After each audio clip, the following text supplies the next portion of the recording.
O siya, magaling na kung magaling na silang lahat. Pero ang sabi nga, iba na ang leader na kailangan sa panahong ito. Hindi lang dapat leader ng bansa, kundi respetado maging sa buong mundo. Bagong bayan, bagong puso, bagong pag-asa, bagong kamalayan. Pilipinas, tulong-tulong, hindi ururo. Tayo ang bagong bayan. Tayo ang bagong bayan.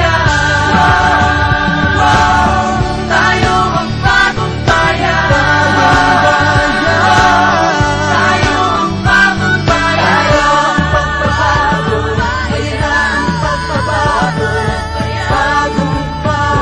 Sino ang pang-global na kalibre? E di si Dick Gordon, walang kaduda-duda. Ang boto ko ay kay Dick Gordon.